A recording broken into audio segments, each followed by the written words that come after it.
All right, welcome. This is the April 1st, 2019 meeting of the Select Board. My name is Mariano Golubov. Joining us is our town manager, Lisa Wong. The members of the board are Jackie Welch, Michael Betancourt, and let me welcome our two newest members, Susan Verdicchio and Amy Shapiro.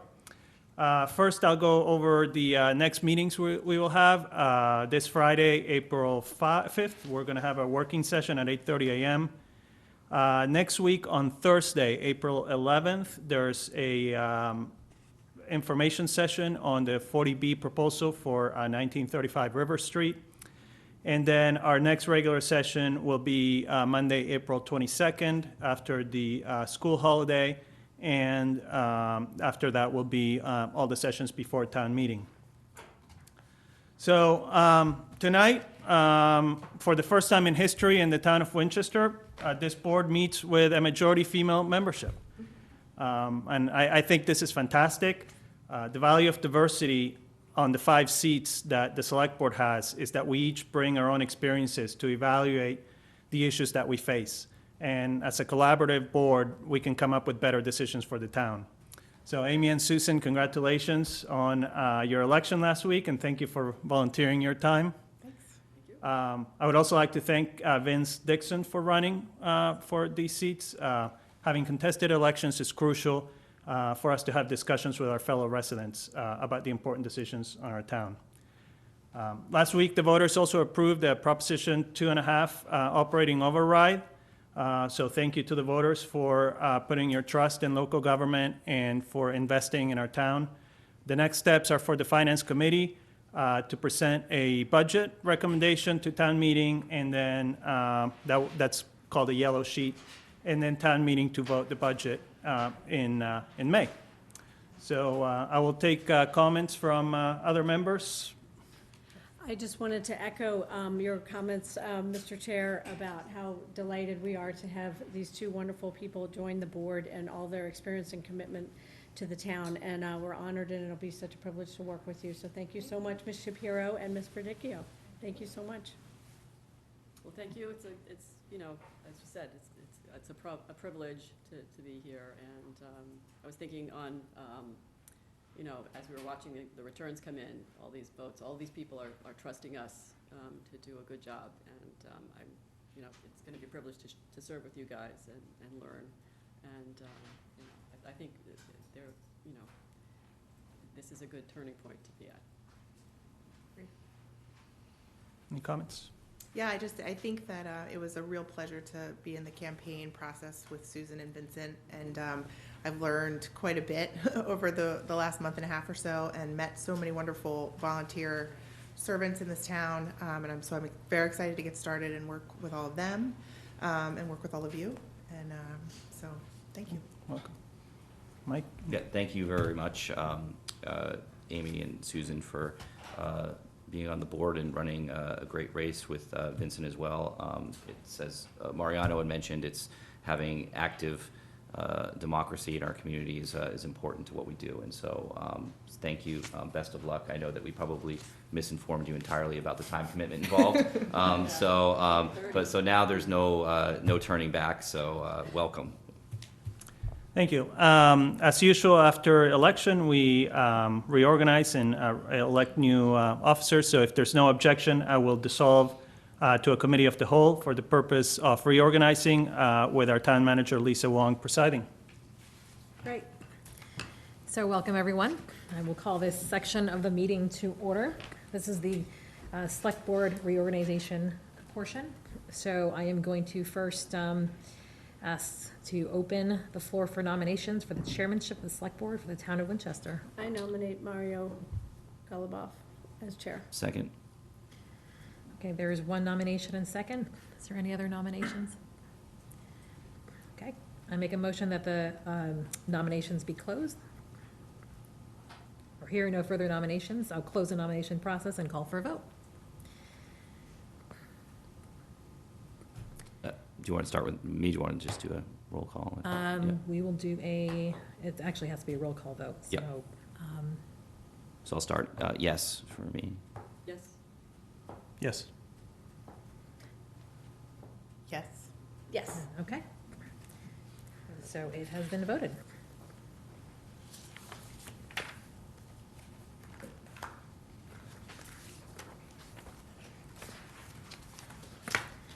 I will now open the floor for nominations for the vice chairmanship of the select board for the town of Winchester.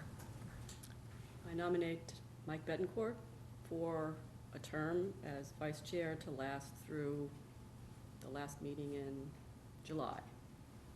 Maybe those have to be separate motions, I don't know, but just to get us through town meeting, the budget, and the appeal period, and just the end of the fiscal year, is my thinking. 2019 is over. The existing fiscal year, yeah. Can we make comments or no? Yeah? Yes. This one? Okay. I don't know if that ends the nomination, but I just would note, particularly for the new members, that it is an honor and privilege to serve on the board. I think boards are particularly healthy when they rotate their service as chair and vice chair. I've been on a number of boards, and almost all of them, if not all of them, rotate positions. I know that Mr.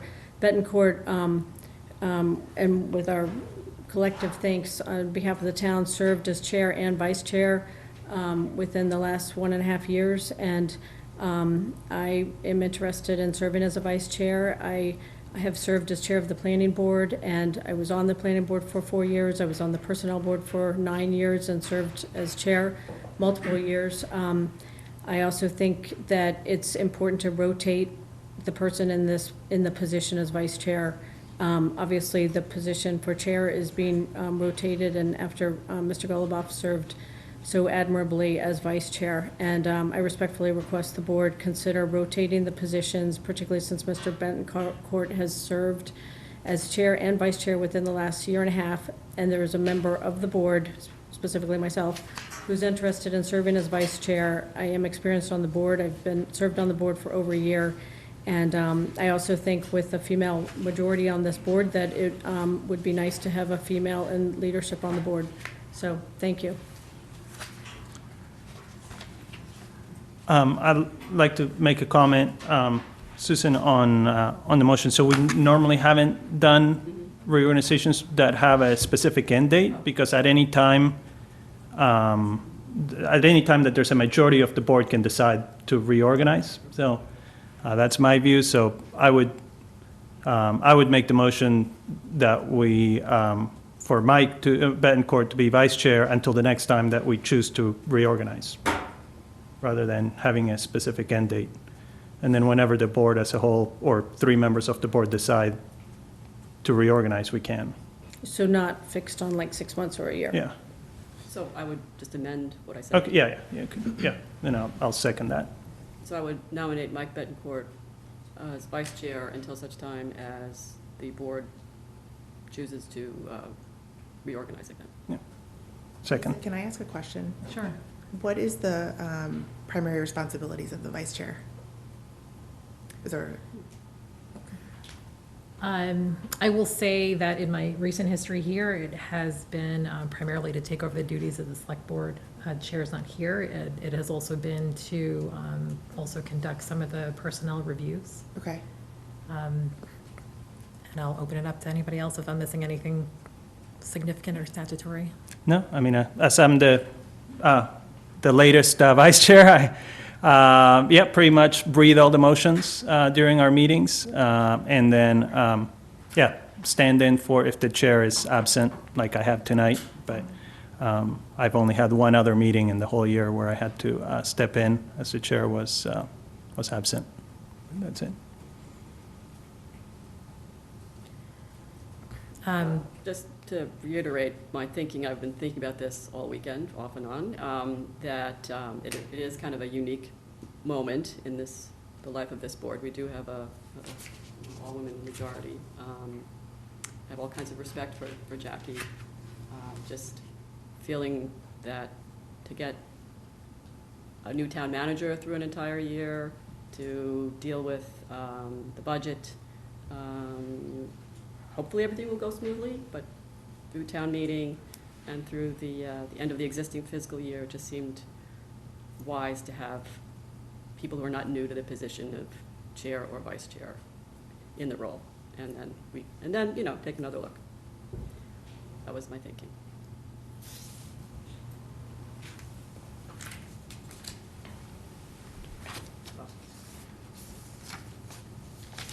So we have a motion that's been seconded. We will do hearing no further nominations, we'll do a roll call vote. Please state your preference. I can start. Yes. Yes. Yes. Abstain.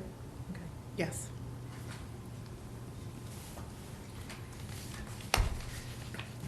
If you want to close it. Yeah, okay, so we will close this portion. All right, thank you very much. We will continue with our regular meeting. Would you like to do a photo first? And then- Quick follow-up. Okay, Just two shots. all right. Of the board and then the chair. The chairman. And then you as and well. Holding the gavel in the middle, vice chairman, everybody else come around. A little bit, turn this way a little bit, push the chair in. Everybody, the whole gang. Yep. come on up. And then Lisa. The new picture for the website. Okay, right in the middle. Yep. Then I want to get a shot with Lisa in it too. Okay. It doesn't matter which one we Move out do of the way first, but come on over, that's good. Okay, Is that all right? Before. right, just over a little bit, gang, A little bit over. come right in, okay. Holding something. Lisa's cleaning up the background for us. Okay, what a group. Good year coming up, that's good, right on me, just like so. Everybody a little sparkle. Right at the camera. Just gonna hold the gavel, like, yeah, that's good. That's good. You're ready to hit somebody with it, that's good. Right on me again, just like so. One more big smile, all together. Now, if we can get Lisa in here, we could, this might be tight, so why don't we have the chairman and the town manager seated? Face sideways. And the other people around. Seated. So just bring the chair over Two of there. us. All right. Yeah, Sorry, let me, Yeah. yeah, just push it back a little bit, All right. back a little bit, turn to, the folks come right around, that's good. That's good, come right up to the chair so it's tight. Mm. That's it, come right up, Mike, so you're touching the chair. Okay. That's good, right at the camera, just like so. Everybody looking beautiful, that's good. Just over that way. Okay, right at me again, dynamite. Little sparkle again, last chance coming up. There we go, okay. We're done. all right. Thank you. Thank you. Thank you very Have a much. good year, everyone. Oh, thank you very much. Thank you. Congratulations, Mariano. Thank you. Thank you.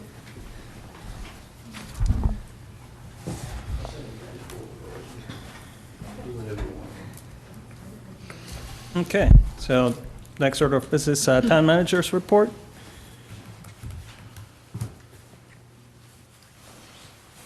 Okay, first in the docket are staff recommendations, reappointments. So there are 3 positions that are appointed by the town manager on an annual basis, actually around this time. That is the town clerk's position, the treasurer collector, and the town engineer. These positions were posted, and our department heads have put in their request to be reappointed with terms to expire on March 31st, 2020. So there is no action needed on your part. This is just an FYI to all of you that I have reappointed these 3 positions. The second, so for the new members, you will see these promotional appointments from time to time. These go before you. There is typically a 15-day waiting period when we do these promotions, but I often ask you to waive if that position needs to be started sooner than later, given the timing of a select board meeting. So in this case, there's a water sewer special equipment operator who's being promoted. His name is Thomas Call, and I am asking for you to vote to waive the 15-day promotional period. Mr. Chairman, I move that we waive the 15-day waiting period for Thomas Call, is that the name? Yeah. For the water sewer special equipment operator appointment. Second. All in favor? Right. 5-0. Great. Okay, moving on. There's two major things that I want to discuss with you.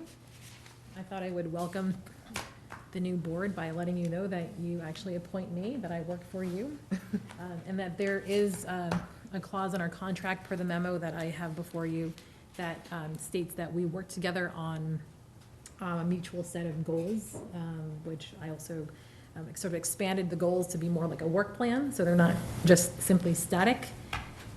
And that historically, these have been done sometime at the end of the calendar year, so they would have been done November, December, which would have been the same time that I started. So we had discussed that that was probably not the most appropriate time for me to kind of set down some goals, but for me to actually go through the budget process. Instead of establishing goals and then those would be incorporated in the budget process, that I would sort of incorporate comments another way. And that we would do this on a fiscal year basis, so that would be around now. So the memo that I sent you has a few things. It has my suggestions for me to send you materials to review this month for the select board to decide if, for example, you want to designate somebody or work collaboratively towards developing the method in which you do that annual review. So I've included a multi-page document that was last updated in 2013, so it hasn't been looked at in quite some time. It's essentially a self-evaluation that the previous town manager did.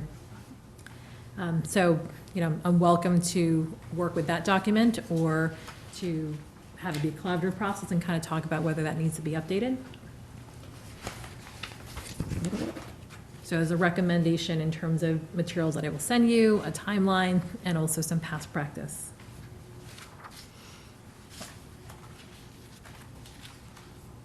So nothing for you to necessarily comment on now, but something that we can discuss further at a future meeting. Okay, the second matter is the Lake Street Bridge update. I was trying to pull this up, but you should have a memo that was prepared for by the town engineer. This is a pretty recent development in terms of this stemming from a inspection by Weston and Sampson for this bridge on March 11th. So this bridge is under 20 feet. If this bridge was over 20 feet, then there would actually be a 2-year review, like a regular review by the state, but it's 16 feet.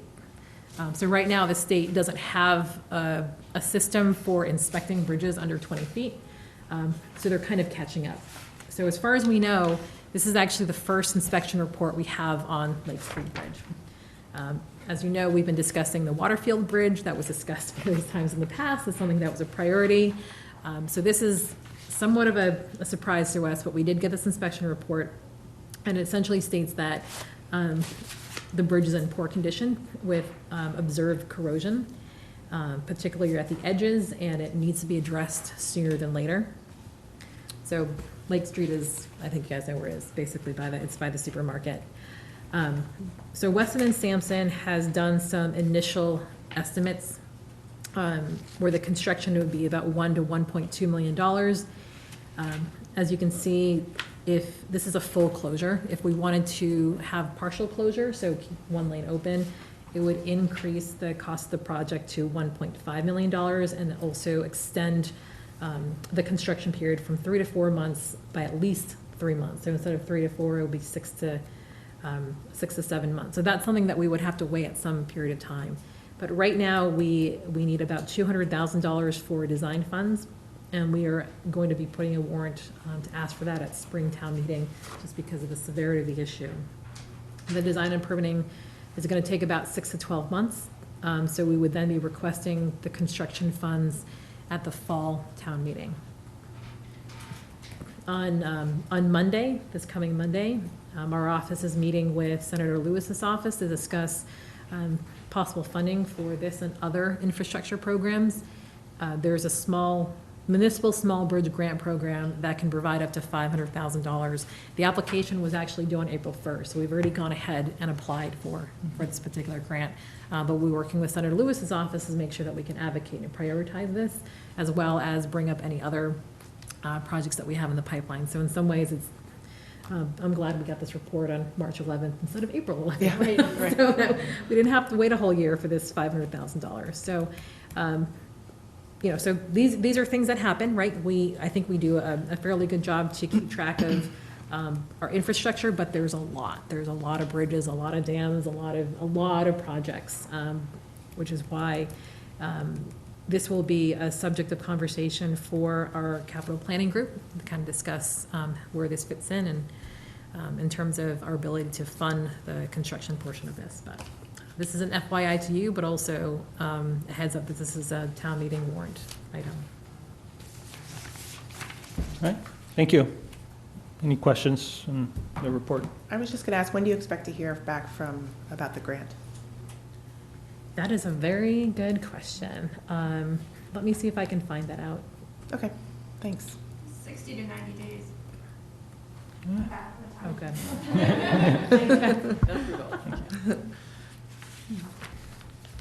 All right, so I'd like to open the floor now to any members of the audience that have any comments on any issues that are not on the agenda as business.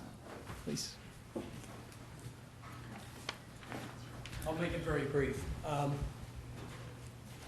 Select Board, I represent, as most of you know, the Winchester Chamber of Commerce. And I just wanted to make a few comments. First, to congratulate the two members of our board here, of the Select Board. And thank you for attending about 2 weeks ago, our breakfast. You both offered some very interesting ideas, and we look forward to chatting with you further on it. We wish you well, and you've got a lot of volunteer time ahead of you, as you know, and as your associates or professionals now can confirm. But we just want to let you know that the Chamber Board is with you, as are the several hundred members of the Winchester Chamber of Commerce, and we look forward to working with you over the next year or two. Thank you. or three. Thank you. Thank you for Thank you. coming. Thank you so much. Thank you for your comments. Gail? Yeah. Coming up and introduce yourself for the rest of the members, please. I'm Gail Ackerbaum, and I own Studio on the Common downtown. And I'm coming to ask about the liquor license, one-day liquor license issue in the town. I have a lot of people who ask for paint nights, paint and sip nights. They're pretty popular right now. We have small groups that want it. When I say it's a lot of people, the nights end up being no more than 24 people. But it's really cost prohibitive for me right now to be able to offer those to people, because the one-day liquor license is $75 for an event, and if I sell 5 glasses of wine, to pay for the cost of the wine, I'm not able to cover the paint and sip. And it's a kind of model that's been around for a while. It's in a lot of towns. It's not my whole business, so so these are, maybe I have about 12 a year. And the other event that I asked for a one-day liquor license for are mostly charitable events. We call them Create Good Nights, where we bring people in and we provide a donation to a local charity. And it's mostly always Winchester. I think we've done 1 or 2 that weren't Winchester.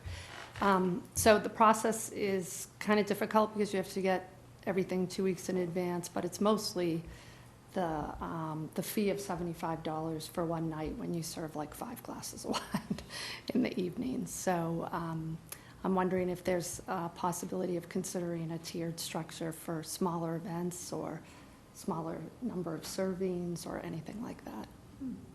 Gail, thank you very much. Thank you for bringing your concerns to the board, and also thank you for all the time that you spend running your business, which is really a very unique business that brings something that no other business in our town center provides. And, you know, and the location right across from the common is very visible, and it's a wonderful addition to our town. So thank you very much. Thank you. I will say that we have been talking about a few changes to our one-day liquor licenses. Fall town meeting approved clarification of the bylaw, and we've been working with the health department to clarify any outdoor. And also, we have been working for a few months on setting up a tiered structure for licenses, so that those that have less people would pay a lower amount instead of everybody paying the $75. So if the board is okay with it, I think we should instruct the town manager to come up with a recommendation for us. This is something that doesn't require town meeting approval. This is a policy of this board. So if for our meeting on the 22nd, if we could have a recommendation from management on a tier structure for one-day liquor licenses, and a rewording of anything that needs to be done on that application, because I know it's been a few years since the one-day liquor license was reworded. So. Can I just ask the applicant a question? Thank you so much for coming, and I definitely echo our chair's comments about how important your business is, like every business in town center, to the community, and it's just wonderful the unique opportunities that you've provided for all ages, truly. And there's a big footprint there, and you seem like to have just such a great sort of business mission in so many different categories. So I did want to thank you for that, and also for coming tonight. And I was just kind of curious, this isn't in any way against what you've suggested, because it seems like definitely something we should be considering. But given that there's some locations in proximity to yours, have you considered on occasion having sort of like have a glass of wine at one of the local businesses and then come to your establishment to paint, or is that kind of like not really workable?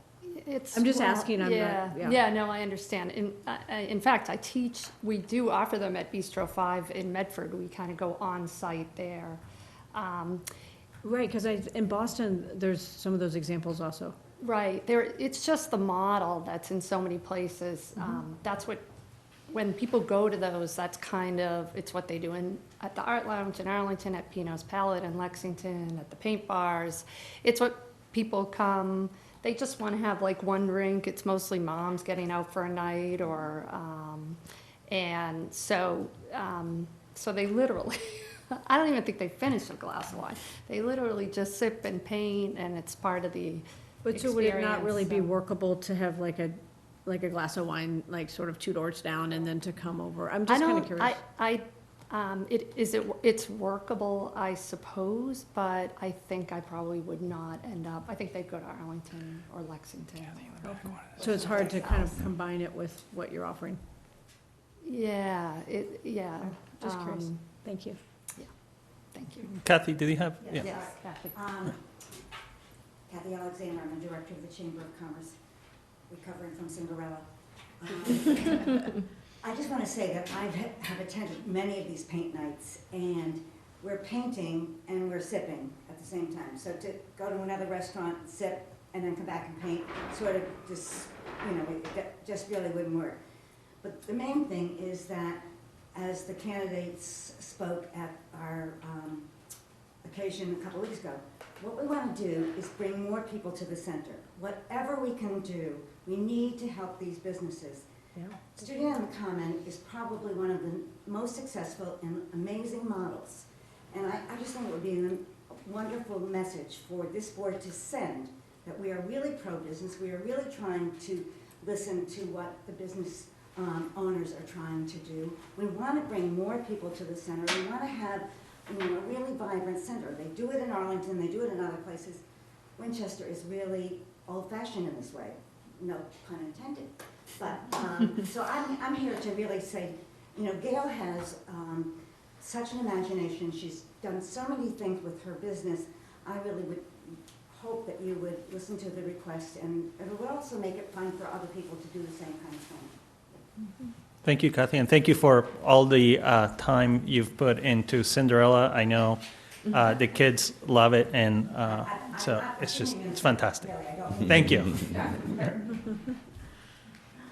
Mr. Chairman, I think it makes sense, and thank you, Gail, for coming in tonight. Lisa also works with Gail and maybe the chamber on, because it's not just coming up with a model for you, but for other businesses. And there are some people that have a permit for, 100 people, but, the structure that exists now kind of punishes the smaller events, which are so vital to bringing people to the town center, especially when it's not a Friday or Saturday night. So, Gail, maybe you and Lisa and some other members of the chamber, Kathy and Bob could, be engaged in that conversation. I don't know, who that would be, but if that would be helpful. That'd be great. So you can tell us what you need. And Okay, so, because you're the ones that really know yeah. more than we do. Well, I'll just echo what Kathy said. It's really hard times for small businesses, and we're trying to keep the center vibrant. And so it's helpful if we don't have things that are just making it harder to be able to do that. Thank you very much. Thank you. We want you to be successful. Thank you. I I appreciate would it. only add, if this is the model in other towns, it seems like we could see what they do and understand how to do it, and it doesn't seem like that difficult. Right. Thank you, Susan. Thanks. Thank you. Thank you. What is it done in Arlington? Do you know off the top of your head, or? You don't. So I think we'll find out Okay. and come back at our April 22nd with a proposal, and we can vote on it. So next on the agenda is the Controller's Report, and I see Stacy's here.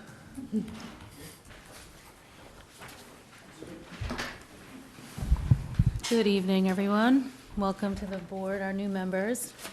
I've known Susan for several years, but I haven't met Amy, but I look forward to meeting and working with you. Once in a while, I'll come to the board to go over the report, but basically every month I'll just give a budget to actual analysis of the budgets that we budget for annually, which is the general fund, the water sewer enterprise fund, the recreation enterprise fund, and just give kind of a basic summary as to anything important to note. So that's kind of what you have here tonight. For the town meetings, there'll be a much more comprehensive report in the fall and in the spring. There's a lot more information, and as always, if there's anything that you want to know or information that you need, just reach out, and maybe if I have time, I'll do it. But usually, we try to accommodate. But, and some of these things get repetitive. As the year goes on, I keep a lot of the same information in just in case it was missed the first time. And as the year goes through, yeah, the same winning farm money that we got at the beginning of the year is still noted in the report, just in case, to remind you that it's sitting there in the, in miscellaneous revenue. But as the memo includes, we've got property tax revenues meeting expectations. I'm happy to hear that the override passed. I think that's going to relieve a lot of stress in a lot of different areas, so that's great news. Good work done by the town. A lot of different volunteers volunteered a lot of time and really made it happen. I think with the dedication and just being out there to answer questions, everyone was able to feel comfortable and I think put a lot of trust. So that's really great. Some of the same things that I've commented on, motor vehicle revenue is low compared to the budget because we get our first commitment. It went out, I think, the beginning of this month, and it's due actually today, maybe, I think, April 1st. So we'll know how the revenue's doing compared to the budget a little bit later in the month, once we post everything. The pilot payment from Winchester Hospital, we haven't received any of that money yet. I think one of the two agreements is still under negotiation. I think Lisa and Mark will be working on that relatively soon. Miscellaneous revenue, as I mentioned, we got $1 million from the development over at Winning Farm, sitting there waiting to be spent. Just kidding. I've heard it's been spent 100 times already, but I think there'll be some articles presented at town meeting that might reference it. I'm not entirely sure where we're at with that. But out of the 1.5 million that we got, $1 million went into the general fund, 500,000 was dedicated to water and sewer projects. And the general fund back in the fall had helped the water sewer fund get up and running, so they gave 17,000. So as you'll see, there is 17,000 that was given back to the general fund for that.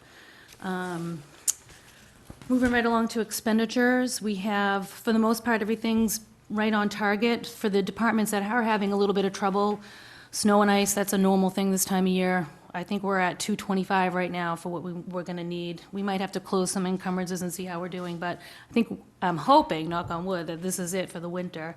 So it's not too big of an ask, but it's still $225,000 that there'll be an article for at Springtown meeting. We also haven't received our last final payment from the Winchester High School project from the state yet, so we have to carry a ban for another I think, either 6 months or another year until they give us their final 5% that they withhold. So we didn't budget the debt service interest for that. And then we might have the need for some workers' comp money, although we have a reserve that we've been tapping into most recently. We're gonna see how that works. There might be an article for that at town meeting as well. All part of one article to supplement the FY19 budget. We've already gone to FinCom with a few requests this year so far. Something specific for Eversource, 42,500, that's a big thing that's been happening. Eversource, I'm sure you'll learn more about how that's been moving, but I think this 42.5, most of that is gonna be reimbursed through an MOU that we have with Eversource, but there's a couple different projects going on with them, some of which will be reimbursed and some of which we sort of have to eat, which it's because we're kind of battling at the moment against one of their The projects. 42.5, that's for the 115 I think line? so, Okay, yeah. so that will be And then the reimbursed. 345 line, that's where I believe there's going to be an article on the Springtown meet warrant in relation to that as well, just to keep up the legal battle. But that's different than the legal expenses that we've already have been asking for, which is a whole other story. We've got a lot of legal activity, which is a result for all the different projects that are going on. Everybody's busy, and I don't know all the specifics, but I think there'll be more of a request at town meeting for that as well. And a couple other things that have been reported the last few months. For water sewer enterprise, I reached out to the DPW, Jay Gill and Leanne, the business manager, and everything is running as planned. Same with the recreation, everything's running as planned and meeting targets so far, so that's the gist of the quick comptroller update. Like I said, the comptroller report for town meeting is much more comprehensive. And if you want to see anything or learn about a specific area, just let me know. Anybody have any questions? Well, I just want to say, I've asked you many a question and come in, and you've walked me through things related to the high school, related to school budget, so you're very helpful, and I'm looking forward to working with you some more. I tried. Thank you. Thanks, Stacy. Thanks. Thank you very much. Thank you, Stacy. Thank you. All right, so there's no licenses. We do have one hearing posted for 8, and it's 8:15, so I'll open the hearing on the DCR grant of location for 223, 225 Forest Street. Good evening. Welcome. All right. Thank you. Good to be working with you both. Is there someone from DCR here? Yes.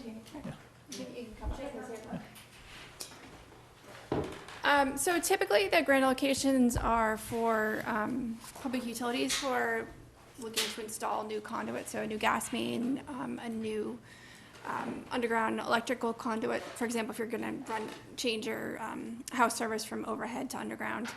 So the grant allocation is just for the portion of the work in the public utility, or excuse me, in the public right away.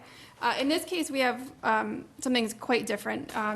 So DCR, which is the Department of Conservation and Recreation, owns and operates a system of wells across the state, groundwater monitoring wells. You guys can explain further. Just that people use frequently for data analysis to determine what the groundwater levels are.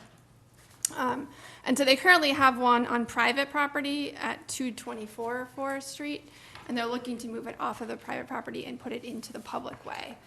So they're looking to put it between 223 and 225 Forest Street. So it would be in the area that's the grass strip.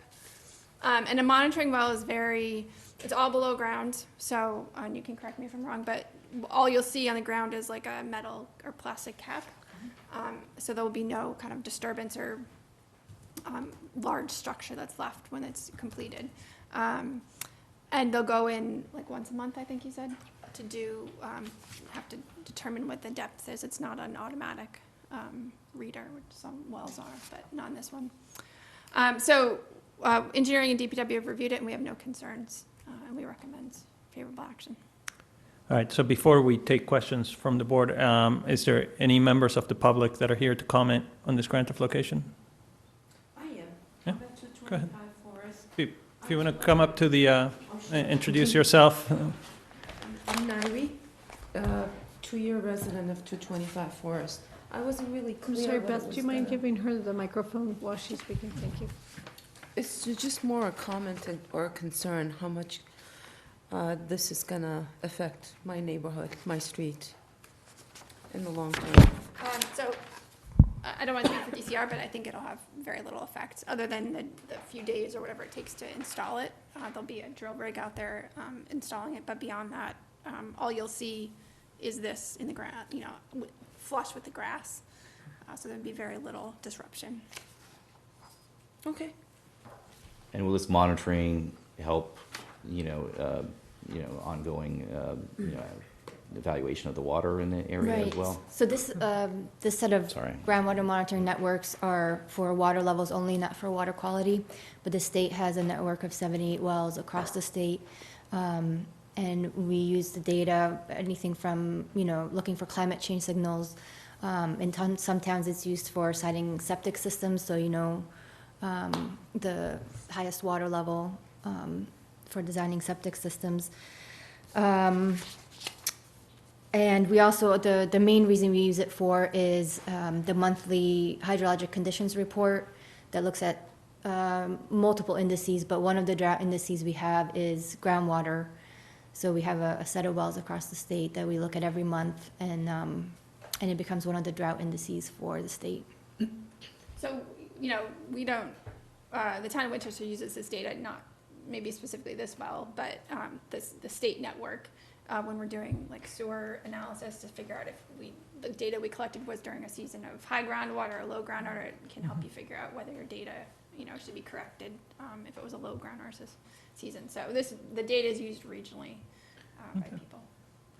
Is there a reason why Forest Street specifically is important for this type of well?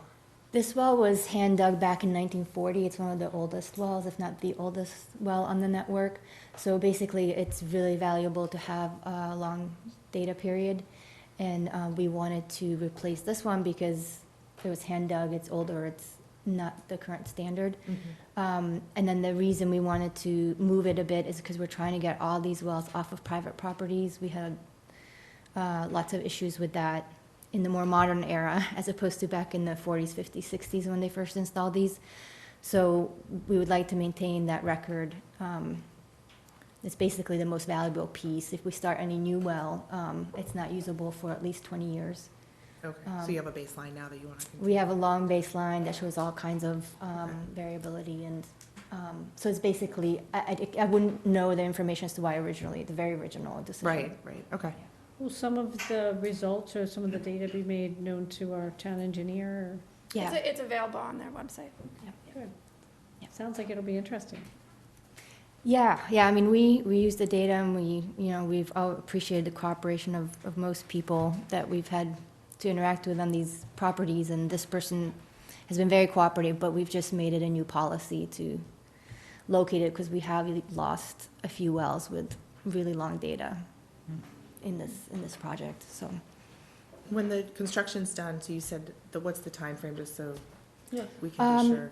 Well, we won't go till after April 15th Okay. on the street opening permit. So after this, we would go for a street opening permit once we got that, as soon as we could schedule it with the drillers. Okay, and they would repair the grass strip once they're done? Yeah, so they use protective matting for rolling the rig there. And then, I'll make sure that because we have some more rural locations and some more urban locations, but I can make sure that if, in addition to like replacing the dirt around it, the opening is really, only this big. And then the final one is, the drilling may be about this big, but the opening will be like this big. So that they're not, tearing up the lawn or anything like that. Yeah. And we can also, I don't have a card on me right now, but we can make my contact available to people so that if there are any issues. And then also if we have this contact list in the back of this, it would be, as soon as we know, when we do it, we'd be happy to let people know. So what we'll do is we'll take your contact information, and then anybody can contact the town manager's office to get contacts or any questions answered as far as timing, when it's going to happen. Yeah, things and like it really shouldn't take more than a day. Our one concern is across the street, we know there's some bedrock outcrops. Right next to it, Yeah, so, right next to it. yeah, Where are you? mentioned. Right, there is a bedrock outcrop, so that's our biggest problem, and that's only, That's why I was Recent. surprised about the location, and I Yeah. couldn't figure out where it was gonna go, and why you would pick such an odd place to put it. yeah, it's basically a street, across the street from the old well. And then across on the current side of the road, there's overhead power lines, so the drill rig can't operate there.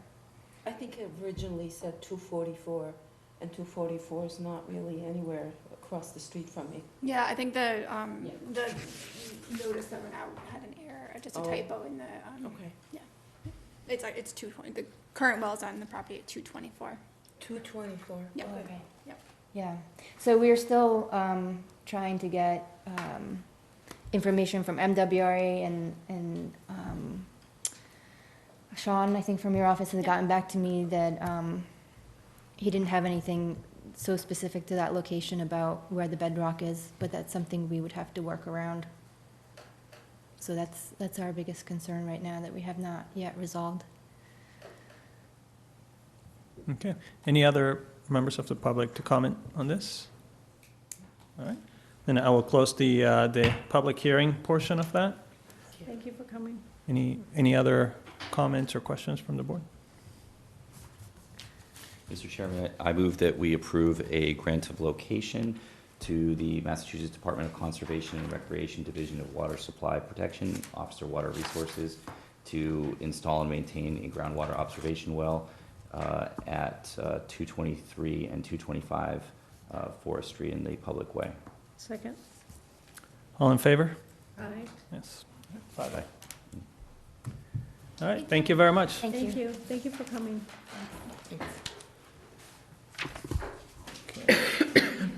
We good with taking in order the business? So going next with the solar PPA? Yep. All right. So we'll move to the first item on the business agenda, item G1 on the Winchester High School solar PPA.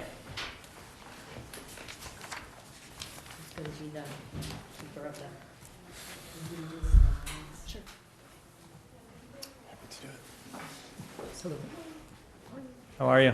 Hi, nice to see you again. No, you're fine there, I just have to get in and set you up.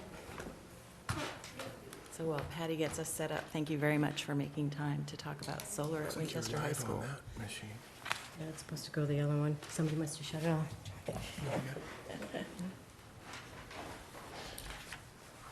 Thank you for all you've done for the town, Susan. My pleasure. It's exciting that we're getting this stage. Yes, absolutely. So I think you have a bunch of information in your packet that probably echoes what will be on the screen. And to start with, just as an overview, the format of this is just like we did with Vincent Owen and DPW, where there were 2 items at fall town meeting. So the board voted prior to town meeting, saying something along the lines of, pending town meeting approval, something like that. So what we're presenting here sort of meshes with what will happen at town meeting. And the contract for the PPA, again, echoes what we did with Vincent Owen and DPW. The items that will be at Springtown meeting are the pilot and funding for the railing. And then the approvals here will be for the contract for the PPA and all those same items, basically, again, making sure it clears through select board and then on to town meeting. By select board approving or voting this evening, that allows, sorry, I need to introduce, this is Matt Shortley from Select, who's our solar provider. So it should select board approve the project tonight, then that allows us to get in the queue for incentives with the state.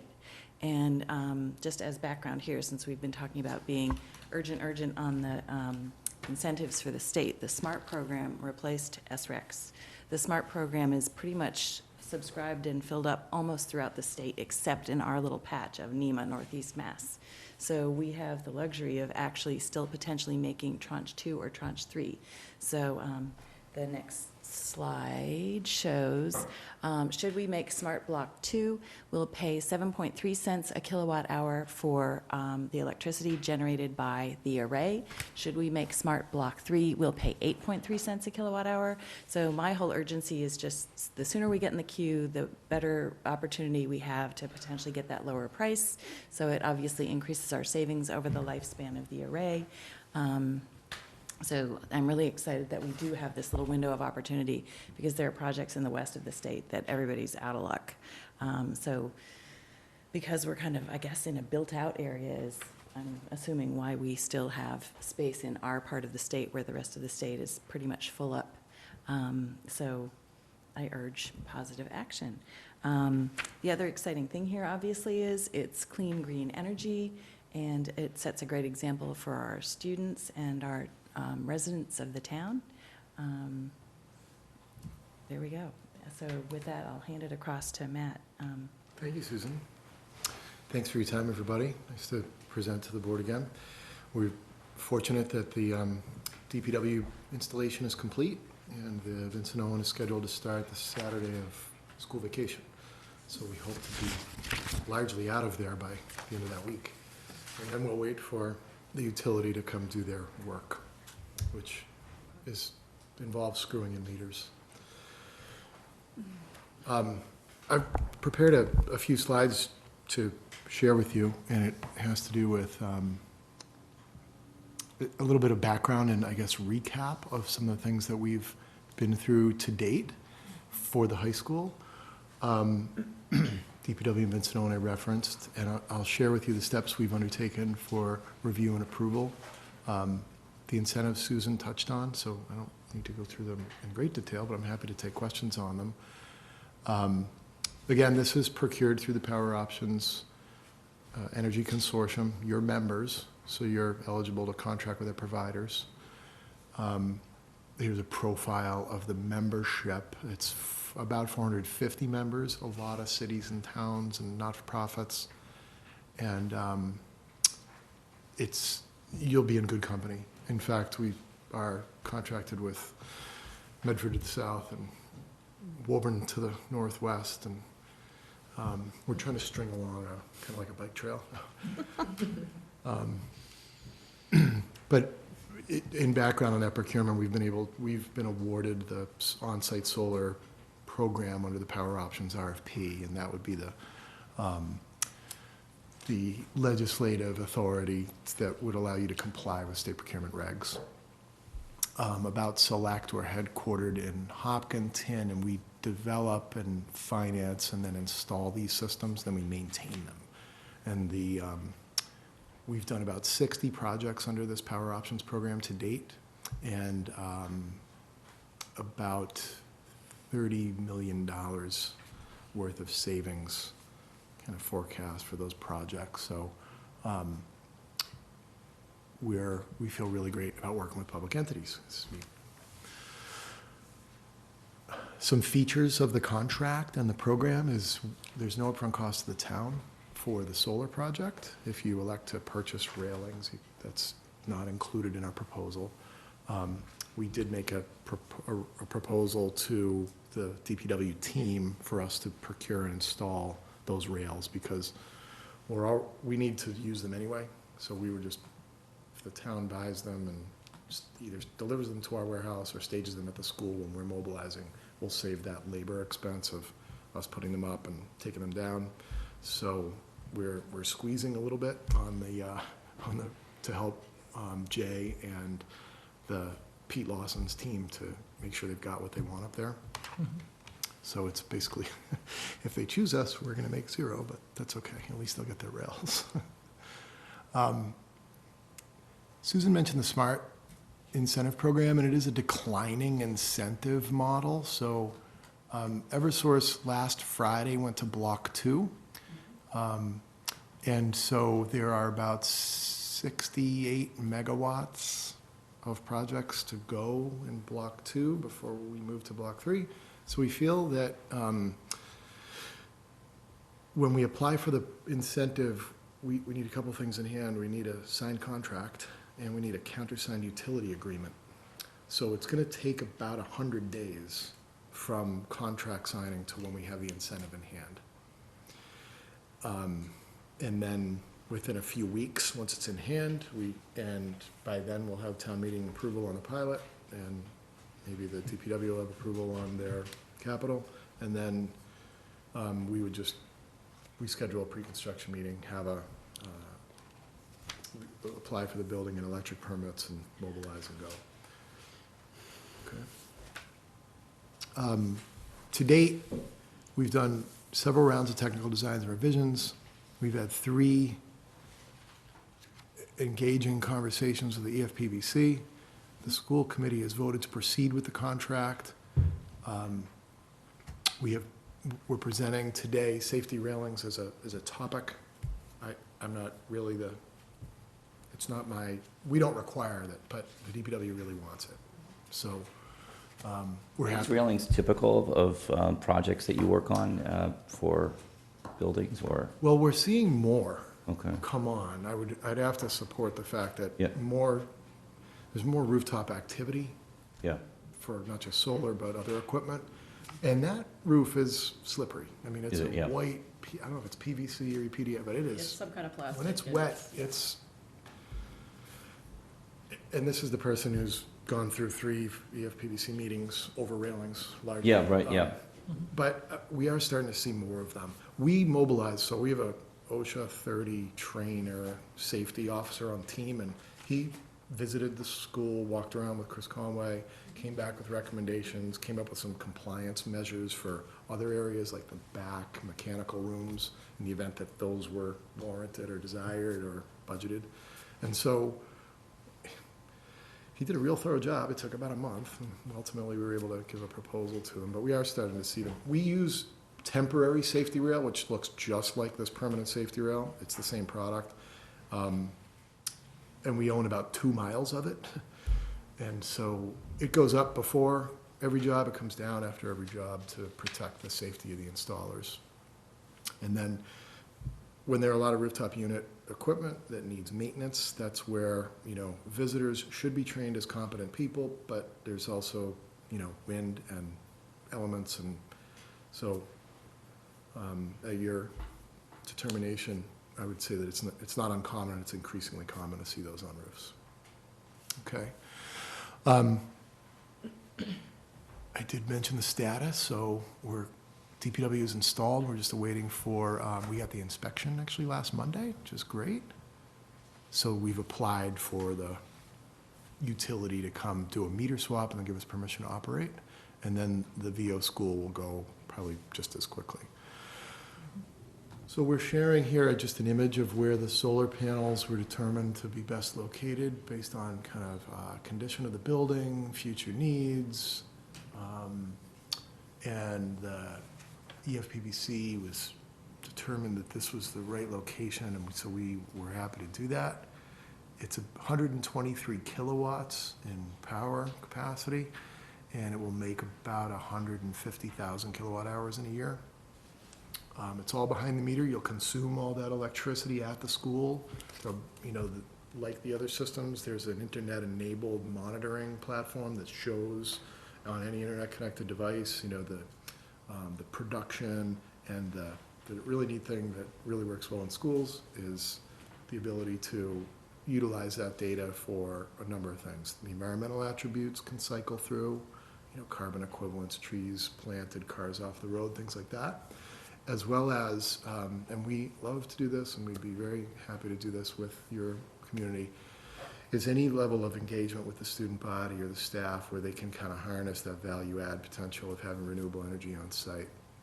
We've done a number of different activities like STEM Curriculum Day and Solar Clean Energy Day with towns like the city of Fitchburg, Auburn, whoever really wants this. We do it with Northern Essex Community College up in Haverhill.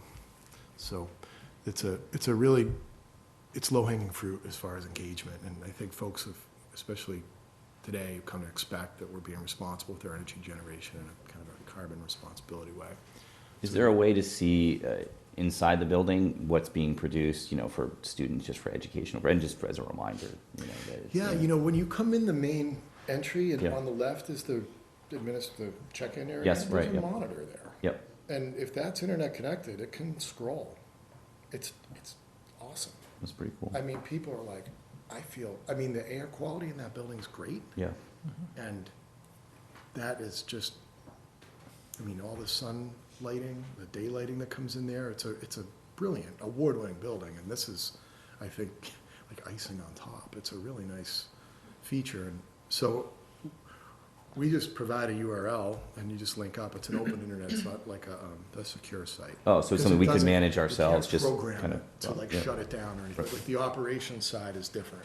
Right. But, and in fact, this one, all the 2019 electric code in Massachusetts now requires rapid shutdown for every module on the building, so that in the event of like a disconnect needs to occur, like an emergency or fire,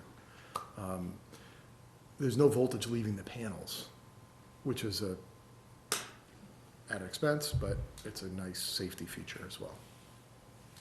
So, yes, we can certainly do that and kind of speak to it.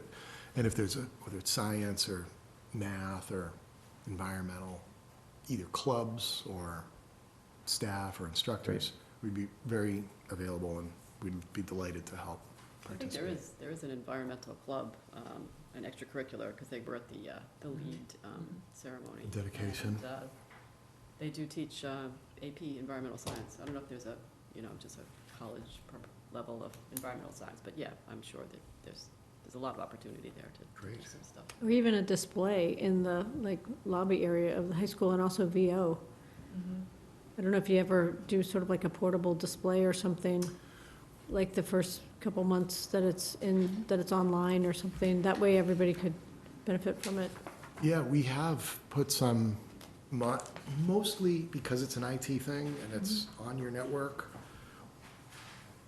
we just provide the link and programming as far as, hey, how does this connect, and is there a firewall issue to get to the system and things like that. There is a monitor existing in the high school lobby. sure. I don't recall, I haven't been in VO in like a year. I've never seen one in VO, but we can see what we can pull Yeah, off. and I just meant, it's kind of neat when the kids can actually see what a panel looks like, because it's obviously difficult to do when it's on the roof.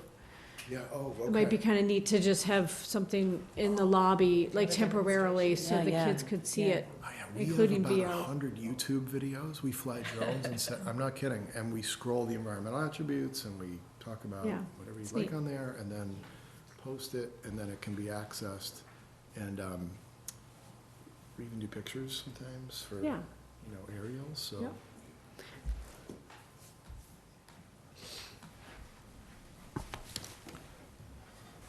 What's our current electric rate that we're paying?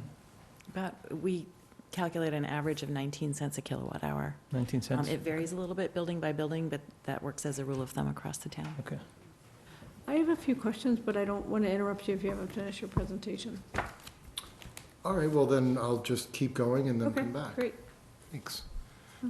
It looks like 2,000 tons of CO2 for this one, which is terrific.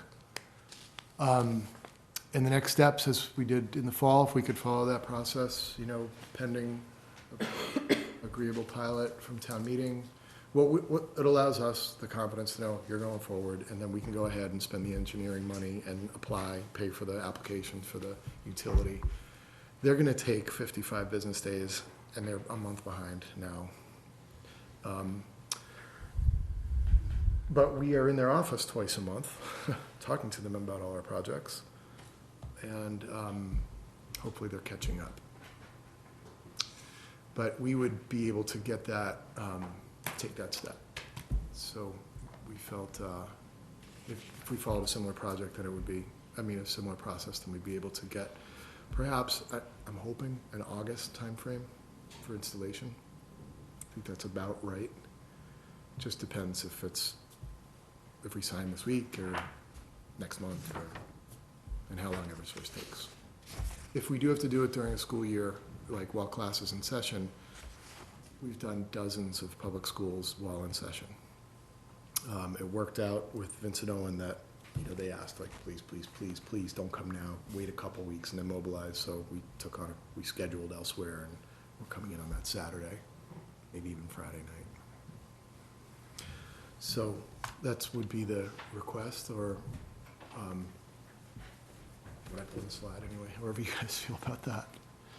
So I'm happy to answer any questions or address anything I you'd have a like to couple discuss. questions, Mr. Chair. Okay, just a few of them. So thank you so much for coming My tonight. pleasure. And Thank you, we're Jackie. so honored to work with Susan and all of her expertise. So as you know, this was presented recently at town meeting, so it's nice. Our town meeting is very, fairly familiar with the presentation and how some of the terms of the PPA and some of the sort of analysis about the financial as well as energy savings and all those important points. So one of my questions is, and you may not know this sitting here right now, but the fall protection, safety railings, whatever nomenclature you prefer, do you know sort of roughly how much that would probably cost, or we'll get to that at a later time? Susan, is that fair to say, or?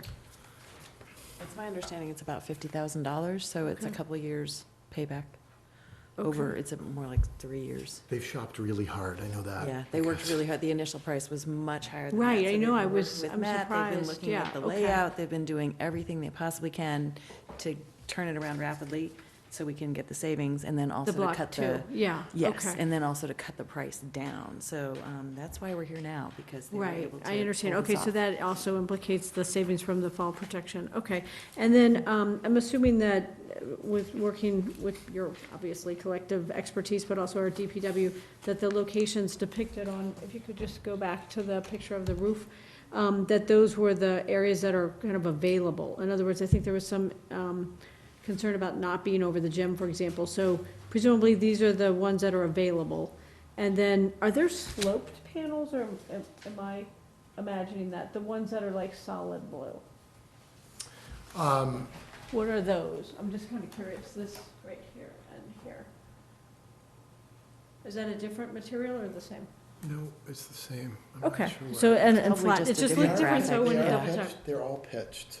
They sit atop Right, and they have okay. a small pitch. But it's to them. only like, it's less than a foot roughly. It's In not, height? yeah, Yeah, it's off the about a surface. foot on the top Yeah, and a okay, little under a foot on the front, right? okay. And then how Sorry, long? to answer your previous question, Yeah. Jackie, this has all been through Chris Conway, Pete Lawson, like, it's been vetted and vetted The again. locations, right. All those locations are completely, Exactly, they maximize them Amenable. as best possible, yeah, okay. And so overall, is this a little bit smaller area than VO, or is it more? I can't really. It's actually tell. more, It's because the more, okay. VO also was selectively located. Right, exactly, okay. And then about how long is the install period in your experience, roughly? Altogether, about 6 or 7 weeks. I think Oh, the that's so fast. mechanical Okay. lift, so we have to, it'll be a Saturday, very likely. We're going to have to stage a crane in 1 or possibly 2 places. We will get the mechanical layout done in a week or less, which is all the kind of racking and panels and we fill up all the refuse and packaging and get that kind of out. And then it's mostly electricians. And that's a walk-up, so that's a nice, easy access way. And then the electricians are just using hand tools, so there'll probably be a couple, maybe 3 people on site for a few more weeks. Okay, and the fall protection, is that usually around the perimeter where the panels are? I'm only asking because with this example with the high school, since there's such a large area where there won't be panels, is it fair for us to assume that the fall protection would be kind of strategically located near the panels? Or is the idea to go around the whole perimeter? Is there some like requirement? Yeah, I think DPW would like to ring the school. Yeah, okay. I- Anyway, I mean, you just said it was slippery, yeah. It's theirs. Okay. I mean, what we had proposed as one of the railing provider options for Pete and team was ring A, B, and C, which are the eastern wings, except where you absolutely really don't need it, like on the other side where we're not going anyway. And then we had a supplemental one. There was an inquiry, could you tell us what it'll take to ring the whole school, like make it completely, lock us in up there? We elected to not offer that because we didn't think it was realistic and we thought that the budget potentially could derail this project. So No pun our intended. strategy was, right. Strategy was accommodate the request and having Mark on my staff to be able to look at this and then say, you know, what you really need here is you need a step here and you need a gate here. And he really drew it up, I think, nice and accurately for what's needed for OSHA compliance and for practical safety measures that Chris really wanted. Okay. But it is all on ABC. That Okay. about 50 grand, I think, is mostly ABC. Okay, and then two other quick ones. So the agreement, would it be similar to the one that we had for VODPW? Okay. And that's nice because not only our board, but also the other boards in town, obviously school committee, for example, and town meeting has some familiarity with those terms, so it won't be like kind of starting from scratch. And then lastly, a constituent asked me a question after the presentation on behalf of the board at our last town meeting about the safety of having solar panels and any electromagnetic kind of generation with kids in the building. And I was just wondering if you all know of any literature, presumably, I'm assuming it says that there isn't a safety issue, but that maybe we could, at some point in the future, maybe put on our, either our town website or the engineering website, or just at least let people know it's available somewhere. So, You must get that question a lot. well, I never heard it until around, believe it or not, this project at, I think it was EFPBC, that said, are our kids gonna be poisoned by these solar panels? Yeah. And I have 3 children. They all go to public schools. I don't take it lightly. I circulated that amongst my team because so I have a professional engineer on staff who's been in solar for 18 years. He is incredibly well-versed and he's worked in multiple jurisdictions around the country. When he pointed me to the reporting on those topics, he used words like bogus, obstructionist, things like that. And I said, well, look, this is just a concerned citizen. I'm not trying to start. Yeah, I mean, if there's probably like a lot of studies that just say no issue. That's all I'm Well, I asking, never if saw there that. are any. Yeah, well, I do know this, they are UL rated, right? So the underwriting laboratories has the electric standard licensing kind of can be sold and installed by licensed electricians in the United States.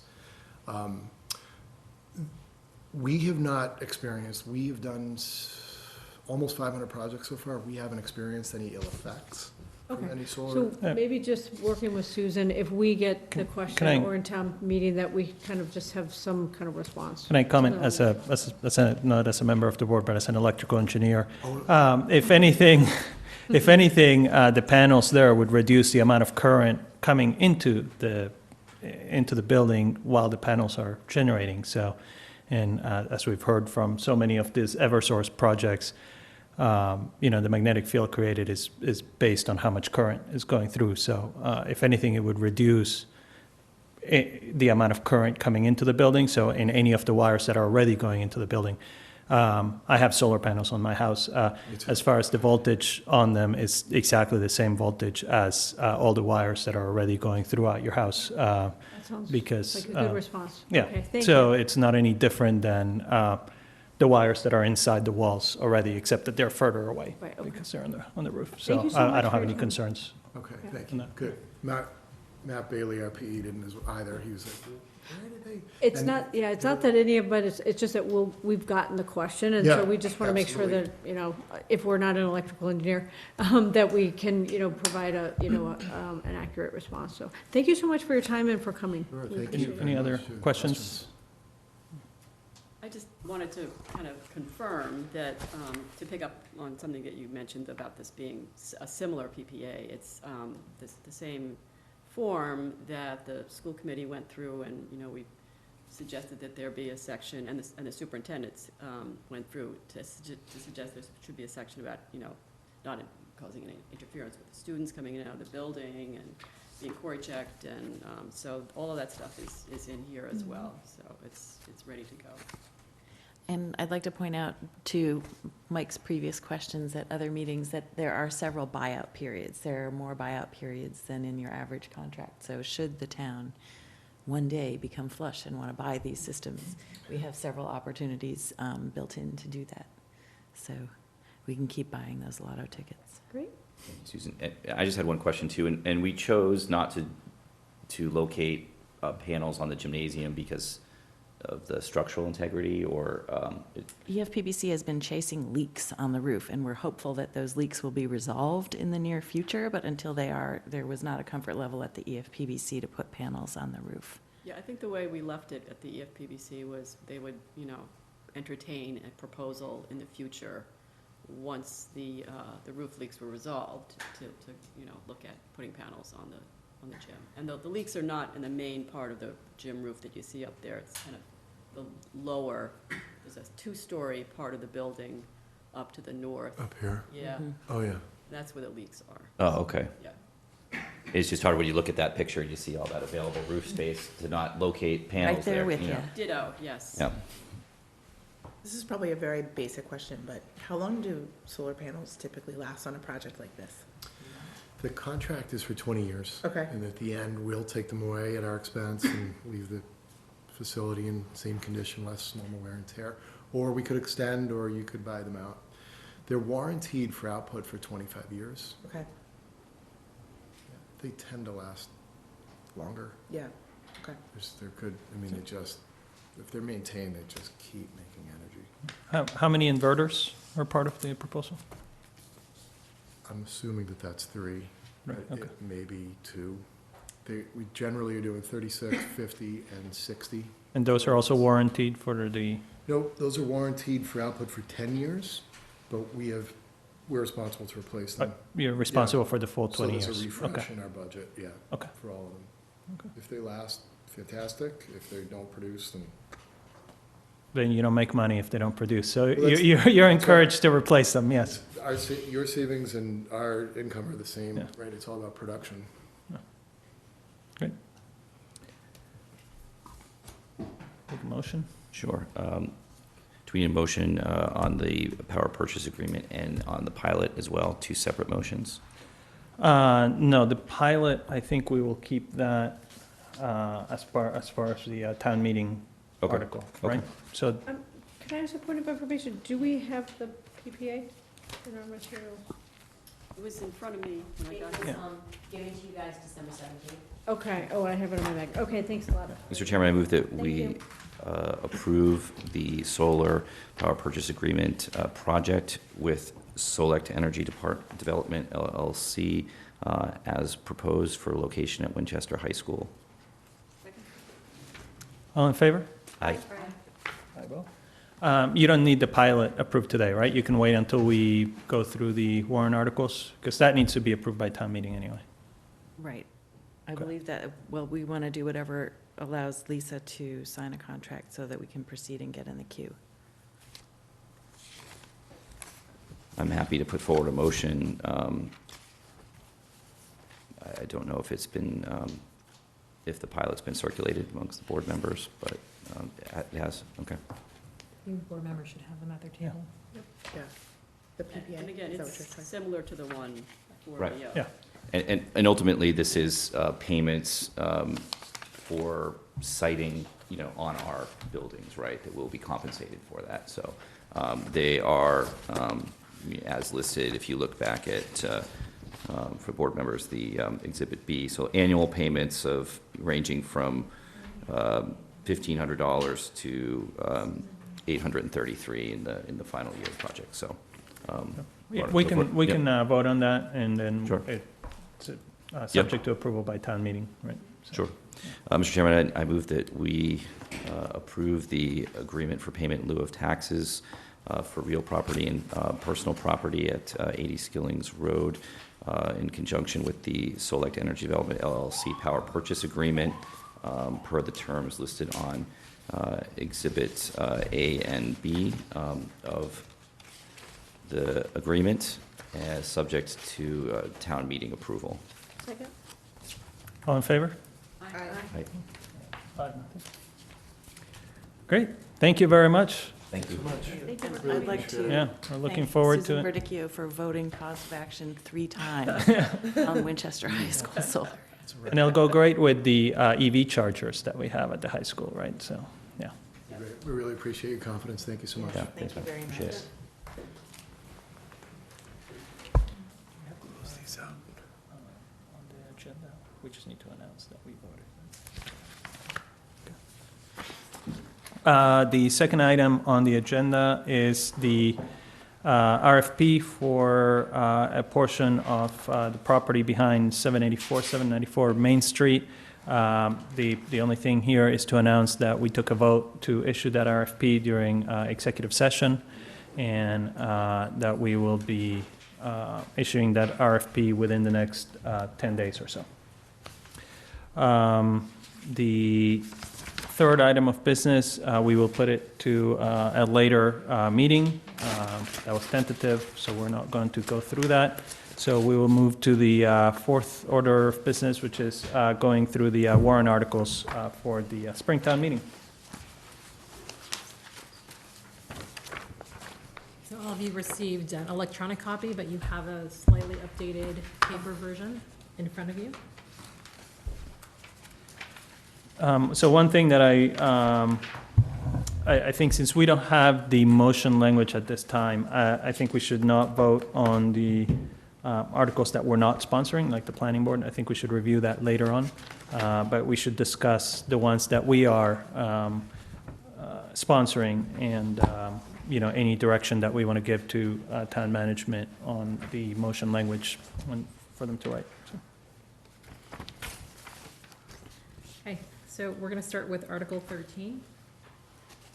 This is to establish a special revenue fund for PEG access and cable-related fund. This is essentially a payment that is typically made, or has been typically made historically, to WinCam. However, the state has sort of changed some roles and basically said that because the town is the signature on the document for these funds, that the funding has to go through the town. So it's essentially where we're going to be a pass-through. We met with WinCam and the comptroller to discuss the best way to establish this fund that can be a pass-through, and the special revenue fund was determined to be acceptable by all parties.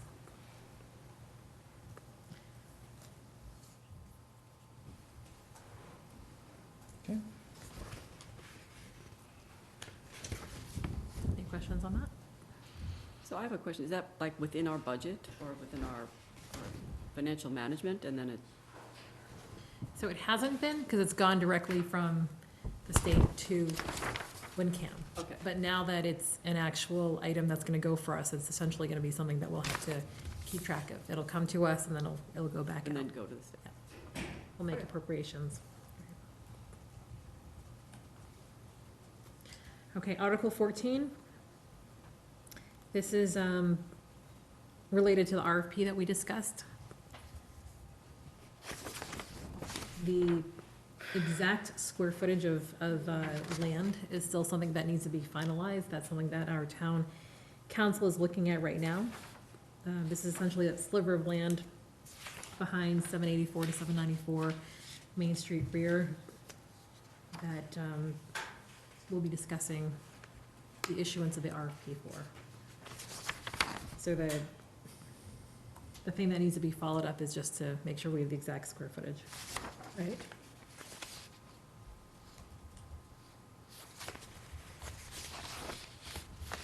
So I'm just gonna keep moving on, but interrupt me at any time. Article 15, this is to accept Mass General Law 44, Section 55C, to create a municipal affordable housing trust fund. So this is us looking to accept the statute as is. There are some communities that have created a bylaw, so they would actually have to create the bylaw and have that accepted at town meeting. And a bylaw would, is needed just for simple things, if you want to specify, for example, the exact number of board members. So the statute calls for at least 5 board members.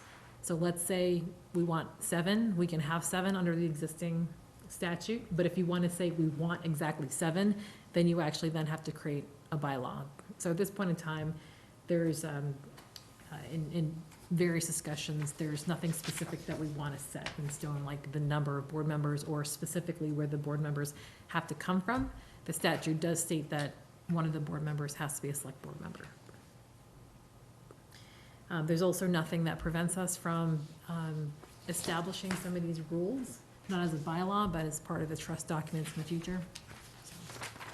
So, the simplest thing is to essentially adopt the statute. The Housing Partnership Board has voted unanimously to be a co-sponsor, so we'll add them here. And I just need to follow with Planning Board, it was on their agenda. I need to follow up on where they stand.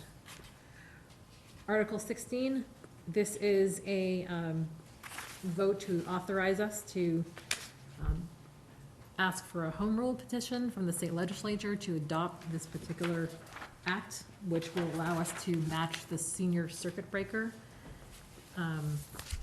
This has been discussed at various meetings, but the bottom line is that we would look at homeowners who have been here who have been living in Winchester for 10 years or more, age 65 and older, who meet the requirements of the circuit breaker. So this particular act doesn't require us to adopt our own set of regulations, though there has been some discussion about whether in the future we might want to do that. Right.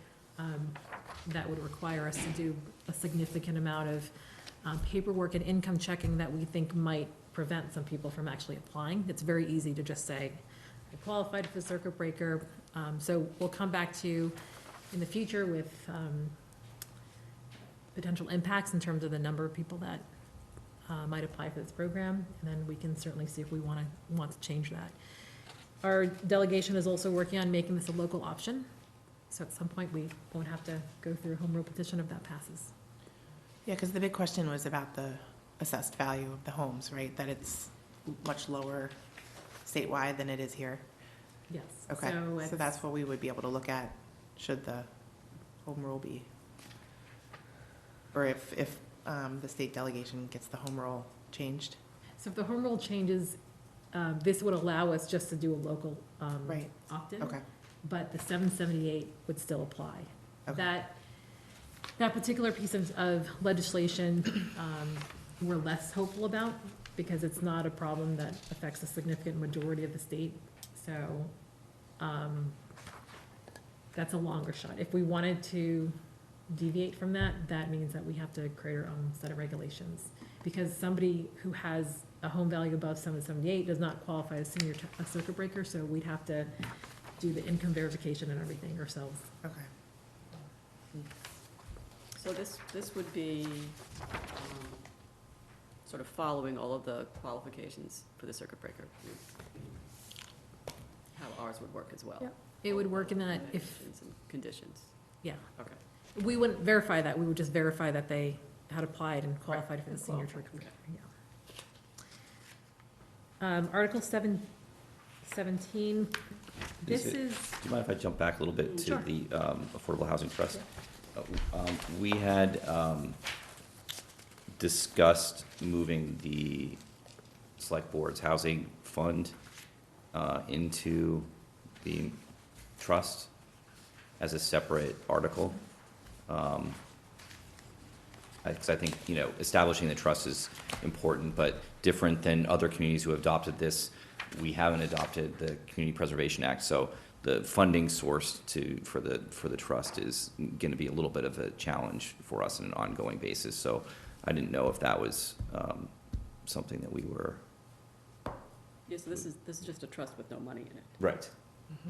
Yeah, Yeah. so I think that we had discussed shifting, and that was one of the issues with our housing fund, is that it, in theory, takes town meeting action, and so it's very cumbersome on the, local real estate market to say to somebody, hey, let's wait 6 months and hope town meeting and, approves it and moves forward. So I didn't know if that needed to be a separate article, or if we can do it in conjunction with the establishment of the Affordable Housing Trust.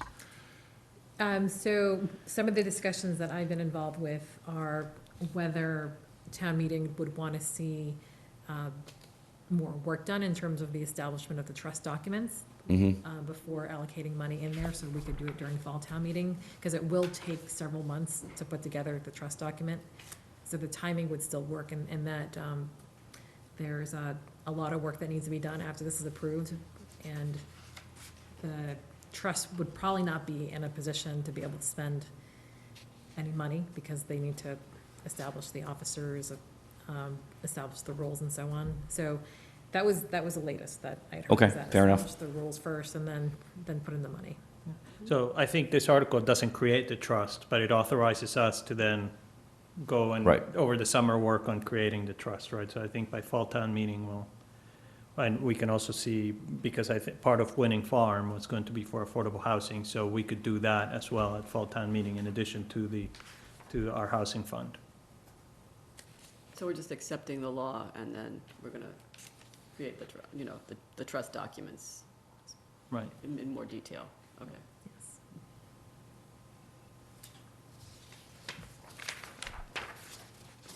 That being said, I don't think the money's going anywhere unless we have another bridge issue. Unless they're what? No, I'm just, so there's Yeah. another bridge that I don't know. Oh, right, yeah, no, it's, yeah, but I mean, it's just, the problem is with that fund is that it is just sitting there, so, Yeah. that's why we're trying to move forward a little bit, faster on it, but, I appreciate the need to wait to fall town meeting. Article 17, this is something that is actually going to require a lot of your input, so I'm going to pass out some documents that have been circulated at previous meetings, if you don't mind.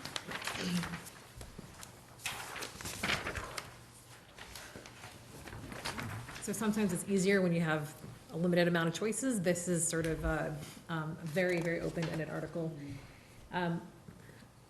This is looking at a section of the law we call 41A that allows us to set limits for who can apply for tax deferral.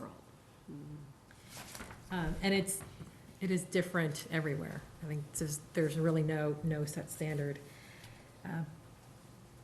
So the Council on Aging, unfortunately, the timing of their meeting might not be such that they can formally weigh in. There have been various parties that have said that this is something that we need to look at. So just to give you some background before we dive into this worksheet, town meeting approves an increase from $40,000 to $49,000 in 2009. And then in 2013, there was an increase from $49,000 to $53,000. And there was also a change in the interest rate that's charged from 5% to 4%. There hasn't been a change since then.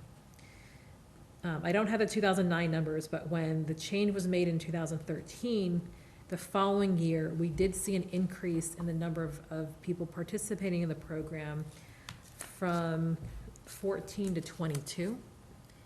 Currently, there are 20 people participating in the program.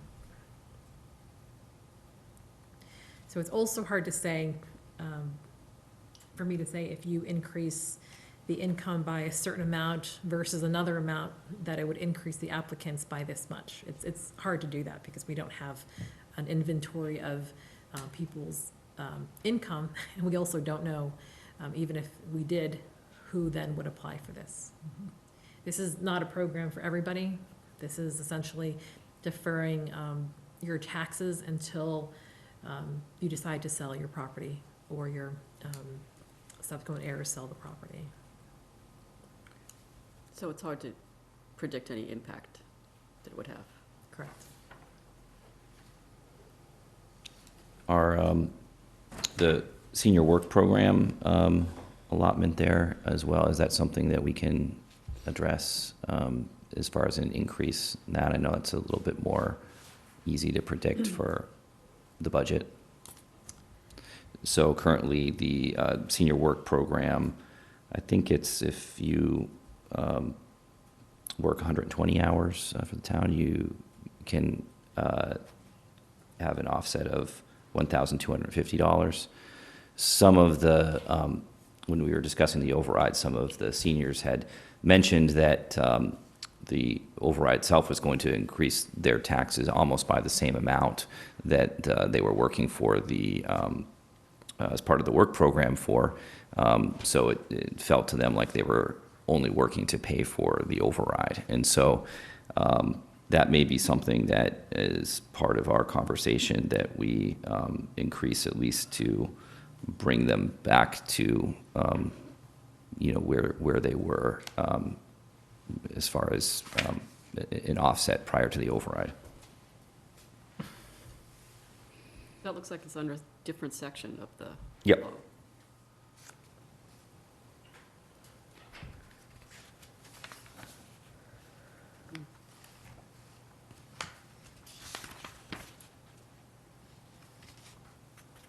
So I just want to know, some of these can go before fall town meetings, so it's not like it has to happen now or it doesn't happen at all.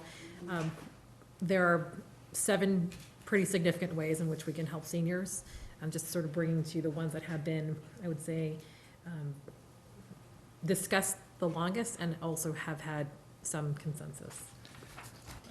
As far as the tax deferral, the impact on the budget, is that a reduction on the levy, or are we able to borrow against the future levy? Because it becomes essentially a payable to the town, right? Yes. So it's, it doesn't reduce the levy because we still charge it, so it's still on our books that Yeah. we collect at some point in time. Okay, So call it, more of a cash flow issue, but it's not a significant amount that it impacts the way we operate. okay, so we don't have to reduce the budget on any, specific department to be able to accommodate this because we will receive the money at some point in the future, right? Yes and no. I mean, there's, we would probably charge this against the overlay, so we do put a cushion in the budget Okay, for things like this. okay. Do you anticipate that the number of people taking advantage of this will go up with the override?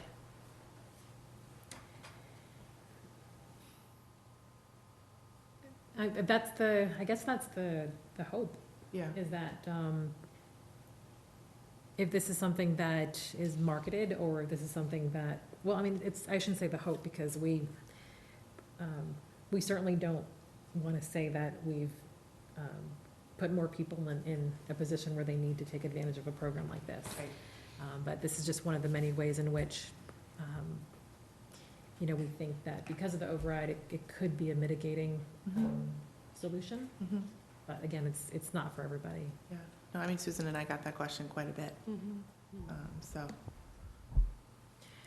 If I could note, because I know that the two of you weren't part of some of the past discussions, there was some input from our Council on Aging Director that there's a senior resource fair coming up in May. And that would be a good time to have kind of sell these programs, or to have a table in which we're actively discussing the programs and sitting with people who could ask more questions or provide more input. So a lot of these documents have really been about looking at historical data and trends, what's available, what would have a good impact based on what we as sort of the paid professionals think could happen. So, for example, the tax deferral program, because there was that jump after the 2013 change, there's a thought that even though the numbers are small, whoever takes advantage of it could see a significant benefit.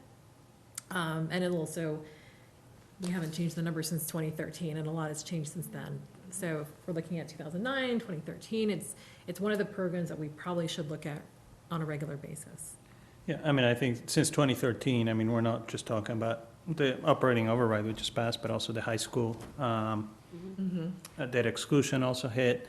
And I think that it is a small impact on the budget, and it is, I mean, essentially, it is money that at some point the town will get back. So in my view, it's looking at, Lexington has an income limit of 70,000, and Sudbury and Newton both go to, I believe the state law limit is 86,000, and they both go to it. So I think it's a good program, and if it can help some of the seniors who are just over the cusp of that 53,000, and they can't get that specific relief, and if it can help them make their cash flow work and be able to stay in their homes. I think it's a good program to expand by raising that limit.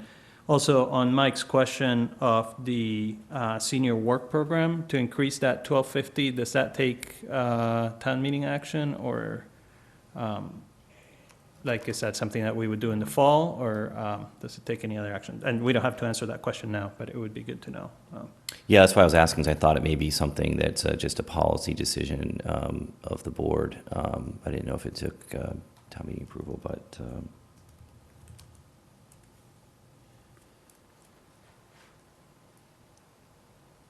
Yeah, that is not something that I know of.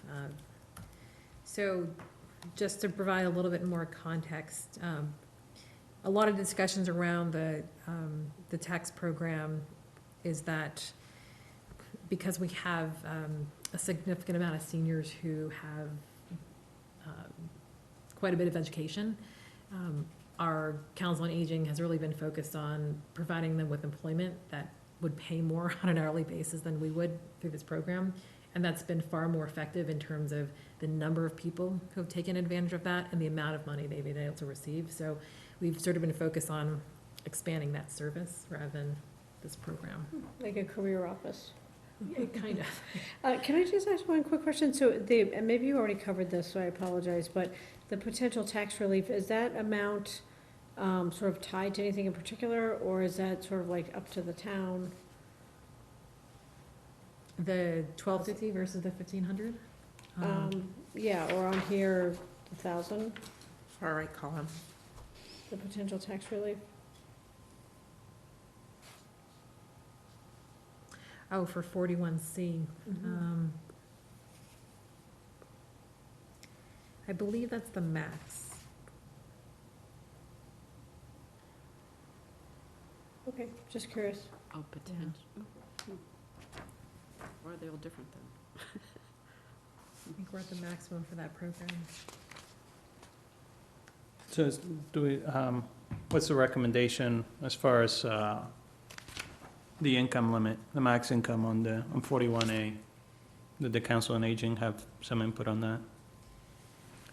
Not yet. my only concern would be that, we kind of don't know what we're getting, until we kind of put something in place. So if we jump up to, 86, right away from where we are, it would be difficult to pull that back then, rather than if we kind of built up over a period of years, Good point. Something else that crosses my mind is, these are good communities to be benchmarking against, but maybe there are more that we should be benchmarking against? A bigger basket of communities? They may not all have, not all communities have it, right? No. There's many different ways that you can look at it. You could say that over a 4-year period from 2009 to 2013, we essentially went up $1,000 a year, right? So you could say, do you want to go up $6,000 because it's been 6 years and look at this regularly? We don't have a program in place at the moment. So that would be around 60,000? Correct. That seems fair. Yeah. It's a kind of a fair target, and then we can we evaluate it on a yearly basis anyway, right? So. But sure, We should. Yeah. We don't have to we don't have to wait another 5 years or Right, whatever. yeah. I mean, we will. I think that's part of what we're doing, right? So, Yeah. we can see if that's just, what we get. If it's not high enough, we can move it up. So since this is an article that we are sponsoring, is everybody comfortable with 60,000? And just to clarify, 60,000 is for which number? The income, the max income limit for clause 41A, the tax deferral program, which is Right. Article 17 for town meeting.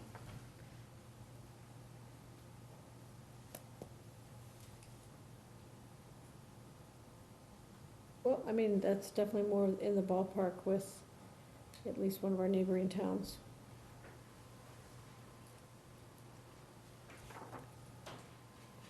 Sounds good. If I could make a recommendation, so, because I don't know if this has been evaluated recently, and the latest results I have are from 6 years ago, this is one of the recommendations that I'm making to the new Human Services and Housing Coordinating Council. So part of it is like all these things happen in sort of separate conversations. So we're looking to centralize a lot of these conversations. That council has only met once, so therefore there's not a set recommendation, but I still encourage that we increase this just because it hasn't been done in a while. Then we have more information. And I think the idea then is that we would have coordinating council that would look at this and a myriad of things and actually have input from a broad set of folks and make that kind of annual recommendation as part of their regular reporting. So we're kind of looking at doing this as a kind of a one-shot deal and then setting up a system to make sure that we continue to think about human services in a coordinated way. Great. Thank you for your hard work on this. That makes a lot of sense.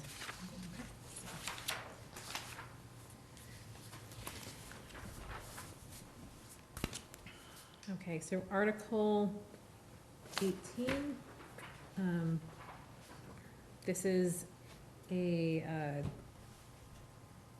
Wildwood Street easements, and this is something that we're still waiting for some input from our town engineer.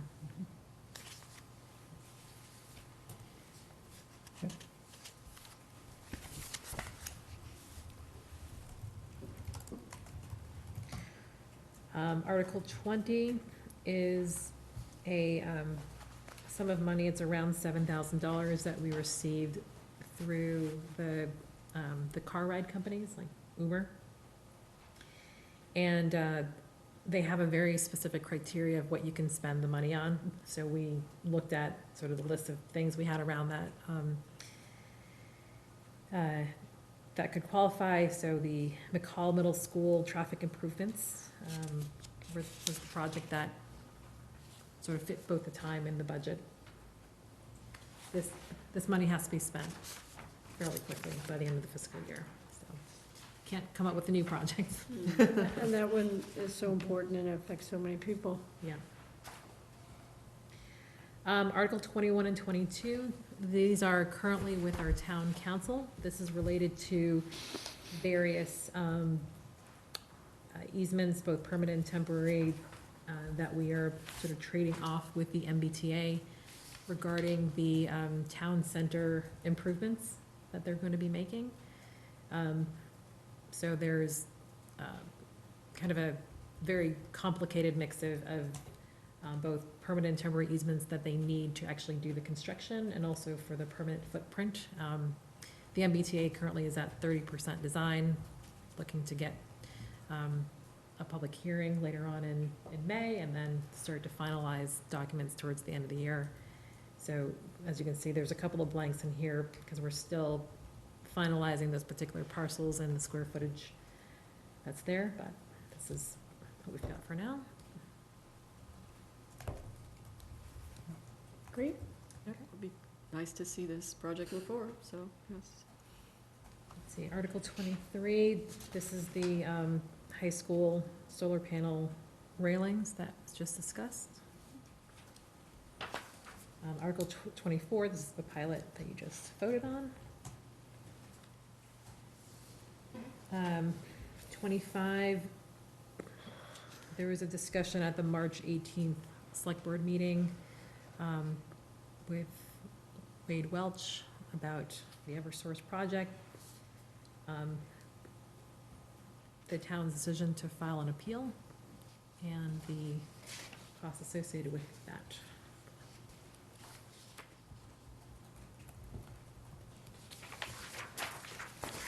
Okay, the next select board item is, Can I ask one question on the railings, just to go back to 23? If town meeting votes no on 23, but yes on 24, can we still move forward? Or not, if 23 is not a prerequisite for 24, is it?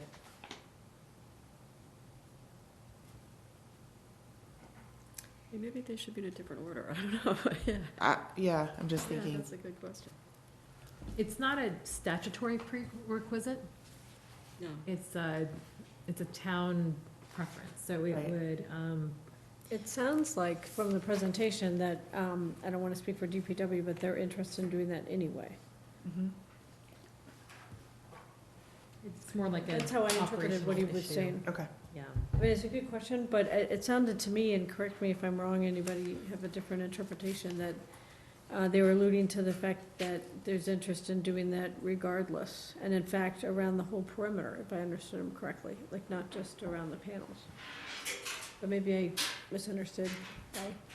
I think if 23 doesn't pass, then we would probably indefinitely postpone 24, because I don't think we're going to install the solar panels without the railing. Yeah. I mean, for that, they were talked about, the railings were talked about at VO in conjunction with the solar Yeah. panels. So it doesn't, the wording is different here. It's more for just general fall safety, but. I think and maybe I have this wrong, but I think the reason why they're separated out, because I presented in the solar one in the last town meeting, and it was together, it's a good point, or there was different components of it, but maybe I'm wrong, but I thought they were saying that there was interest in doing this anyway. I mean, what could also There might- happen yeah, is that might be 23 true. passes and 24 doesn't, in theory. Right.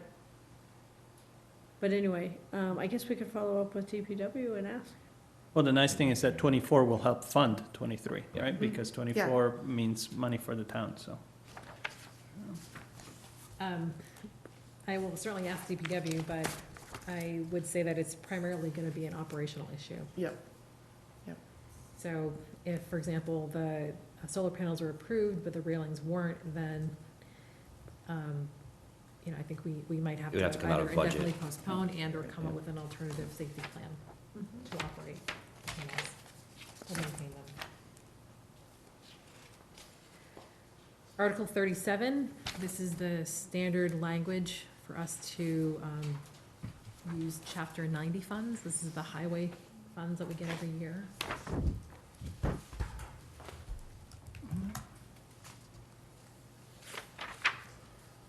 Article 39. This is authorize the town treasurer to invest OPEB trust funds. As you know, we recently actually established this OPEB fund. So this is giving her, as currently the sole trustee, the ability to invest those funds.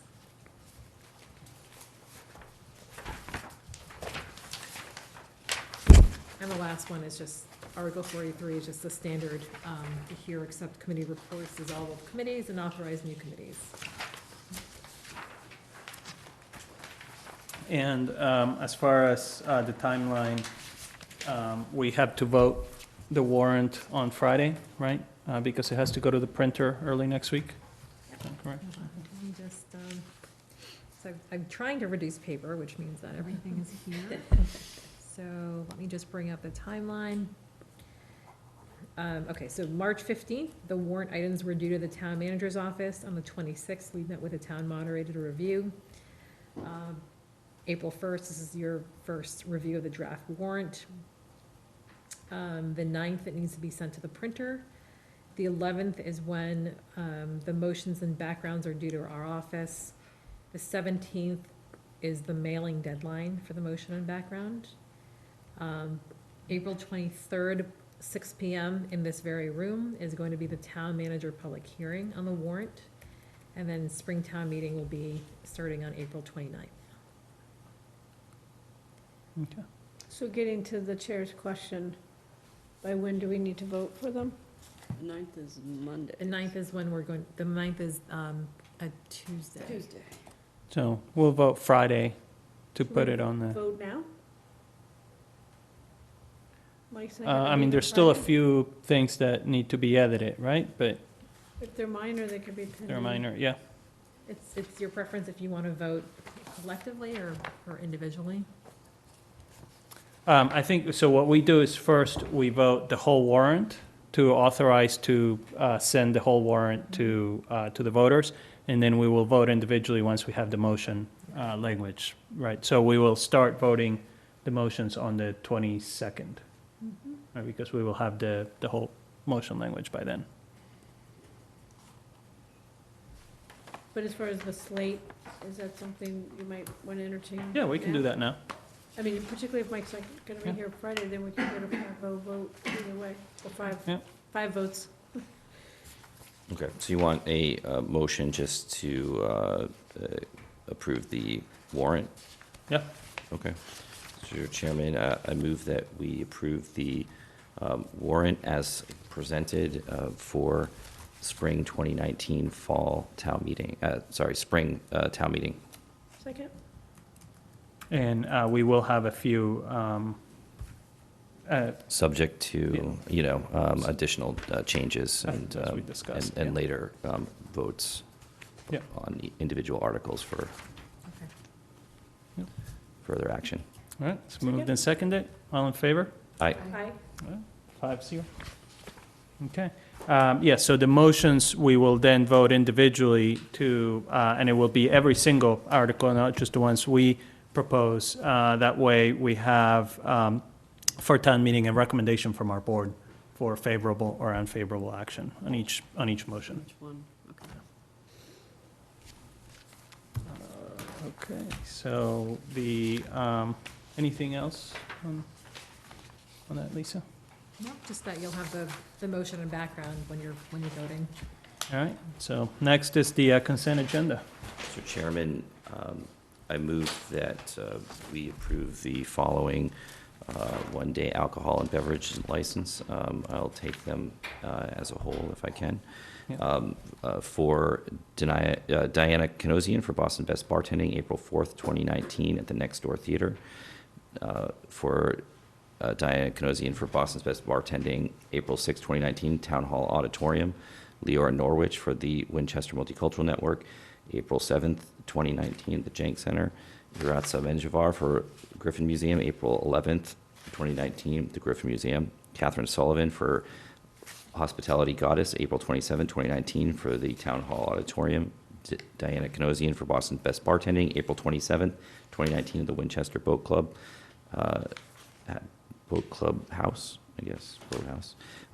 Louis Cucuzzo for St. Eulalie's Church, May 18, 2019, the Lower Hall. And Tapped Mobile Beer Truck, September 7, 2019, at Right Lock Farm. I do have one question. Is the boat club event, was that the one I think that Jackie had the question about, or Yeah. and did if we have resolved the? The town manager wants to update us, but it sounds like that the time was curbed back to 10:30 as opposed to 11, and actually, and that the follow-up, and that I think there was concern about the service being in the clubhouse and not on the pool deck, and that's presumably why it's worded in that way, Winchester Boat Club Clubhouse, is that fair to say? Correct. Okay, so the permit is specifically to the clubhouse itself? Indoors. Indoors, okay, cool. Is there a second? Second? All in favor? Aye. Mr. Chairman, I move that we approve a staging permit for Graphic Cuts LLC for Collins Management at 553 Main Street. Actually, I don't have the date in front of me here. Point of information, we're voting on the staging permit or on the sign itself, or both? The staging. Okay. What you received was the building permit showing you that they did apply for it. Right. It's 3 signs that two they're renovating and 1 they're replacing. But we're only voting on the staging. That's correct. So the sign permit application, is that not a vote? No, that's not a vote. That was included in it to show you that they had also applied for that. Okay, and I know that, That they had got approval, it should be signed. So someone else grants the permit, the Yeah. building. well, isn't it, I thought Yeah. I thought the select board had approval of signs in town No, center. there's a design committee Right, that. I know the does that. sign looks Design good. review. Yeah. The design committee is the ones who approve it, I guess. Okay, and we don't also vote? Oh, interesting. No, it's the building department. Building department all goes to that. Well, the sign looks nice. I was gonna compliment them.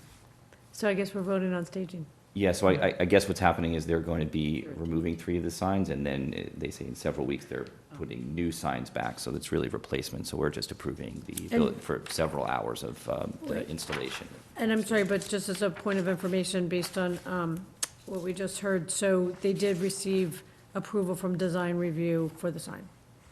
Okay, great, thank you. Second? All right, all in favor? Aye. Aye. Let's see. Mr. Chairman, I move that we approve the Glenn Doherty Memorial Foundation's request for the annual 5K and 10K race. And it will be held at noon on Sunday, September 22nd, and per the proposed course that's been indicated as part of our packets. Second? As long as you run with me again, Mike. I know. And I everybody know, else. it's, please. yeah. I think I'm still recovering, but a great organization and a great cause, and they raise a lot of money, so happy to do it. All in favor? Aye. And also, with appreciation, I move that we accept the donation of $250 from Albiona Management Company to support concerts on the Common for the 2019 summer, and that's made to the Recreation Department. Second? All in favor? Aye. And Mr. Chairman, I move that we approve or add corrections to the minutes of March 18th, 2019. So that would be, I think, the three of us voting on that only. And subject, I just have a couple of nits that'll give our scribe. Thank you. Okay. Oh, second? Okay. Yes. Yes. Yes. Thank you. 3. Okay. And so, what's that? You need a motion to go back into executive session? Yes. Okay. Mr. Chairman, I move that we return to executive session and to, per Mass General Law, Chapter 38, Section 21A3, A2, and A6, to discuss strategy with respect to collective bargaining or litigation and strategy sessions and preparations with negotiations with non-union personnel. I move that we go into executive session, not to return. Second? Okay. Need a roll call vote? Never to return. Right, yes, sorry. Just want to make clear that this is it. This is it, so we're not coming back. Mike? Yes. Yes. All right. All right. Thank you, WinCam. Thank you, We're going WinCam. to go into executive session now.